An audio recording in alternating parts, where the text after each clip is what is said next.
ہمارے ہاں ممبر پر بسا اوقات اس طرح کی چیزیں بیان ہوتی ہیں بعنوان علامات ظہور. یہ علامات ظہور نہیں ہیں.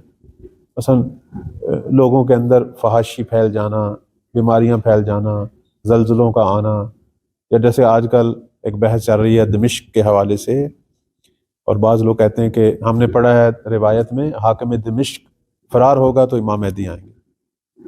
یہ ایسے ہی ہے جیسے امیر المومنین نے فرمایا کہ بنی عباس کی حکومت ختم ہوگی تو امام مہدی آئیں گے. ابھی آپ نے پڑھی ہے روایت. اب آپ خود دیکھیں کہ بنی عباس کی حکومت کا ختم ہوئے کتنا عرصہ ہو گیا، کتنے 100 سال 1000 سال ہونے والے ہیں. تو یعنی یہ ظہور سے پہلے کے حالات ہیں، یہ علامات نہیں ہیں.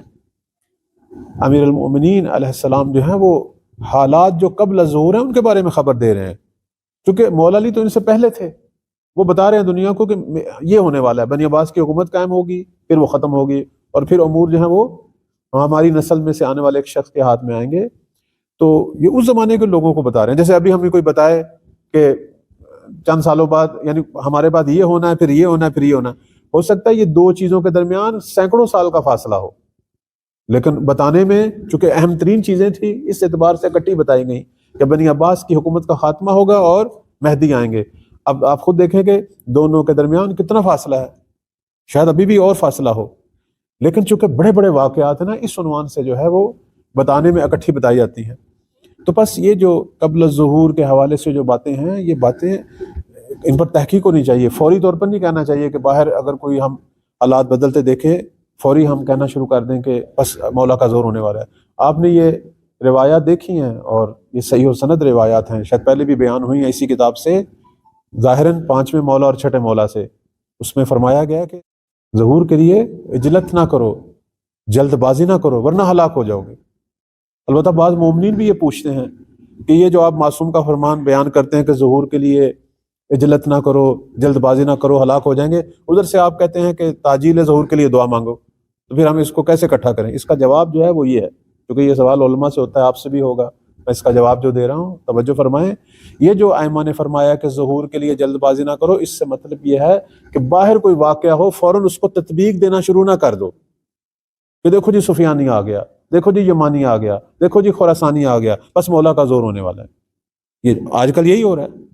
اب جو مشرق وسطیٰ کے حالات بدل رہے ہیں فوراً لوگ وہی باتیں شروع کر دیں. یہ وہی باتیں ہیں جو اس سے پہلے فلسطین کے موقع پر بھی، جب فلسطین اور لبنان کی جنگ شروع ہوئی اسرائیل کے ساتھ، اس وقت بھی یہی باتیں تھیں.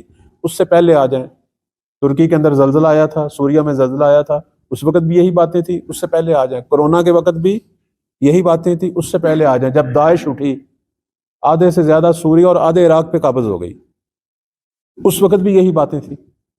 تو باہر تو پتہ نہیں ابھی کتنے حالات تبدیل ہونے ہیں. جیسے پرسوں ایک جگہ پہ میں گیا تو انہوں نے کہا جی دیکھیں دمشق کا حاکم فرار ہوگا، مولا کا زور ہوگا. میں نے کہا وہ کون سا حاکم ہے؟ آپ کے پاس کیا دلیل ہے کہ اس سے مراد اسد ہے؟ پتہ نہیں کتنے حاکم آنے اور کتنے جانے. آپ کو یاد ہوگا سعودی عرب کا بادشاہ عبداللہ جب مرا تھا، اس وقت بھی ہمارے بعض مومنین نے یہ روایت پھیلائی. روایت ہے، اس میں کوئی شک نہیں کہ عرب کا بادشاہ عبداللہ مرے گا تو مہدی آئیں گے، ہے روایت، لیکن کون سا عبداللہ؟ کس نے کہا یہی عبداللہ تھا؟ تو بس اس طرح کی جو جلد بازی کی جاتی ہے کہ لوگوں کو ایک دفعہ جو ہے وہ جذباتی طور پر اس حالت میں لایا جاتا ہے کہ بس ظہور ہونے والا ہے، یہ دیکھو یہ دیکھو یہ حالات بدل رہے ہیں، یہ سفیانی ہے، یہ خراسانی ہے، یہ یمنی ہے، یہ فلاں علامت فلاں علامت. اور بعد میں جب کچھ بھی نہیں ہوتا، وقت گزرتا جاتا ہے، پھر لوگ کیا نتیجہ لیتے ہیں؟ یہ تو سارا جھوٹ ہے، پتہ نہیں مہدویت بھی ایک افسانہ ہے. نتیجتاً وہ اس عقیدے سے ہی خارج ہو جائیں گے. جب ہر دفعہ مولوی صاحبان جن کا مطالعہ نہیں ہوتا اس میں دقیق، چاند ایک روایتیں لے کر وہ ممبر پر اپنی مجلسوں کو، اپنے ممبر کو چمکانے کے لیے اس طرح کی پیشین گوئیاں شروع کر دیتے ہیں. وقتی طور پر ان کی بڑی شہرت ہو جاتی ہے، لوگ بھی انتظار میں ہوتے ہیں، لیکن جب کچھ عرصے کے بعد کچھ بھی نہیں ہوتا، پھر انسان ہے نا سوچتا ہے کہ پتہ نہیں یہ چیزیں ٹھیک بھی ہیں یا ٹھیک نہیں. تو آپ نے ایک ایسا ماحول بنا دیا کہ وہ جوان جو شوق اور شدت سے مولا کا عاشق ہے اور آپ کے کہنے پر وہ تیار تھا کہ ابھی بس چند دنوں کے بعد، اور جب نہیں ہوتا تو وہ جب افسردہ ہوگا، دل سرد ہوگا، وہ کل دین سے نکل جائے گا. وہ کہے گا پتہ نہیں سارا دین ہی ایسا تھا. تو یہ جو ہمارے بعض اہل ممبر بیٹھ کر ممبر پر باہر کے جو حالات ہیں، جو مسائل باہر ہیں، جو دنیا میں پتہ نہیں کتنے ابھی اتفاقات ہونے ہیں، ہم جا اسی طرف رہے ہیں کہ بالآخر امام مہدی علیہ السلام کا زور ہونا ہے. لیکن ہمیں یہ حق نہیں ہے کہ باہر اگر کوئی خرابی ہوتی ہے، کسی ملک کی حکومت گرتی ہے، کسی جگہ پہ کوئی قتل و غارت ہو رہی ہے، اگر کسی جگہ پہ ظلم ہو رہا ہے، ہم اس کو فوراً جو ہے امام مہدی علیہ السلام کے ظہور کی علامات سے تطبیق دیں۔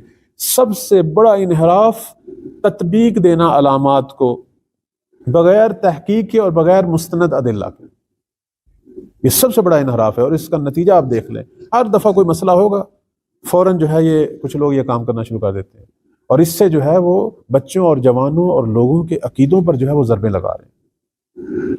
باہر کے حالات، کوئی ایسے حالات ابھی بھی نہیں ہیں کہ امام مہدی کا ظہور ان حالات کی وجہ سے ہو۔ ہاں، ہم جا اسی طرف رہے ہیں، ایسا ایسا قدم اسی طرف بڑھا رہے ہیں، لیکن امام مہدی علیہ السلام کا ظہور ان حالات کی وجہ سے نہیں ہوگا، وہ ہماری تیاری کی وجہ سے ہوگا۔ اصل چیز یہ ہے جو بتائی نہیں جاتی۔ 1100 سال ہونے والے ہیں مولا کے غیبت کو، کس چیز کے لیے امام رکے ہوئے ہیں؟ انصار فراہم نہیں ہے۔ اصل مسئلہ یہ ہے، محبوں کی تو کمی نہیں ہے، محبوں زیادہ ہے۔ بات صرف محب کی نہیں ہے، بات ناصر کی ہے، کہ جنہوں نے ہر چیز اپنے مولا پر فدا کرنی ہے۔ وہ قوم ابھی بھی نہیں آئی، کیونکہ ہماری ترجیحات، ہماری زندگی اپنی ہے۔ ہم چند منٹ کے لیے شو ڈالتے ہیں، بڑا مولا وغیرہ کرتے ہیں، لیکن زندگی اپنی مرضی کی گزارے ہیں، کبھی بھی مولا کی مرضی سے زندگی نہیں گزاری۔ کون کہتا ہے 100% میں صبح اٹھتا ہوں اور شام تک میں مولا کی مرضی کے مطابق زندگی گزارتا ہوں؟ بہت سخت ہے یہ کہنا۔ جب اس طرح کے لوگ سامنے آنے شروع ہو جائیں گے نا، جو پورا دن رات امام کی مرضی کے مطابق گزاریں گے، اور یہیں سے مولا کے ناصروں کی فوج بنی ہے، پھر یہ ساری چیزیں پوری ہو جائیں گی۔ پھر آپ دیکھیں گے یہ علامات جو ہیں، یہ پورا 15 مہینے کا کل پیریڈ ہے۔ ایک ہی وقت میں ماہ رجب میں سفیانی، یمانی، خراسانی، یہ سب نکلیں گے۔ آپ مشرق وسطیٰ کا نقشہ تبدیل ہوتے دیکھیں گے، کئی ممالک کی سرحدیں گرنی ہیں، کئی حکومتیں سامنے بننی ہیں۔ سفیانی نے 4 ملکوں پہ قبضہ کرنا ہے، اس کے ساتھ یمنی نے لڑنا ہے، خراسانی نے لڑنا ہے۔ بڑی جلدی سے حالات تبدیل ہو گئے، اور 6 مہینے کے بعد، ان حاکموں کی حکومت کے 6 مہینے کے بعد امام مہدی علیہ السلام کا ظہور ہے۔ یہ جو موجودہ یمن میں بیٹھے ہیں، یہ آپ کی خدمت میں عرض کریں، یہ وہ یمنی نہیں ہے، یہ تو کئی سالوں سے بیٹھے ہیں۔ یمنی نے کوئی 6 ماہ حکومت کرنی ہے۔ نہ یہ جولانی سفیانی ہے، نہ کوئی ایران میں خراسانی بیٹھے ہیں۔ یہ سب قصے کہانیاں لوگوں کو سنا کر ہم کیا لینا چاہتے ہیں؟ اصل بات ہے وظائف منتظرین کی، اصل بات ہے کہ ہم اپنے اندر ناصرین امام زمان کی خصوصیات پیدا کریں، اس کی طرف توجہ نہیں دلائی جاتی۔ اصل یہ تھی کہ زندگی مہدوی بیان کی جائے، کیونکہ جو امام مہدی علیہ السلام کا ناصر ہے، اس کے لیے فرق نہیں ہے غیبت ہو یا ظہور ہو، وہ ہر 2 حالت میں اپنے مولا کا ناصر ہے اور کام کر رہا ہے، اپنا وظیفہ انجام دے رہا ہے۔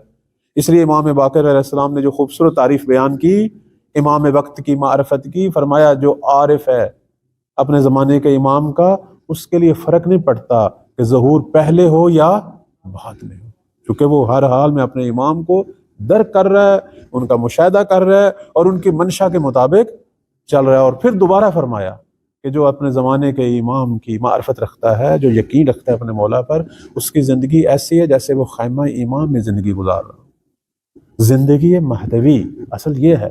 جب یہ تعداد تیار ہو جائے گی جن کی شب و روز کی زندگی مہدوی ہو، اپنے زمانے کے امام کے مزاج اور ان کے احکامات اور ان کے تقاضوں کے مطابق زندگی گزارے گا، پھر آپ دیکھیں جیسے یہ قوم ظاہر ہوگی، علامات بھی ظاہر ہو جائیں گی۔ سارا سلسلہ ہماری تیاری پہ رکا ہوا ہے۔ امام موجود، صلاحیتیں موجود، اللہ نے جو قوتیں دینی موجود، صرف ناصر موجود، یہی ہے مسئلہ سارا۔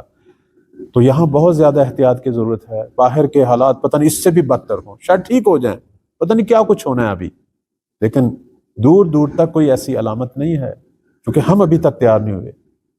تو اللہ تعالیٰ توفیق دے ہم سب کو کہ ہم اپنے مولا کی تنہائیوں کو ختم کرنے والے لوگ بنیں، ان لوگوں میں سے قرار پائیں کہ جو سچے خادم ہوں امام زمان کے، اور جو مولا کے ظہور میں تاجیل کا باعث بنے انشاءاللہ۔ صلی اللہ علی محمد وآلہ طاہرین۔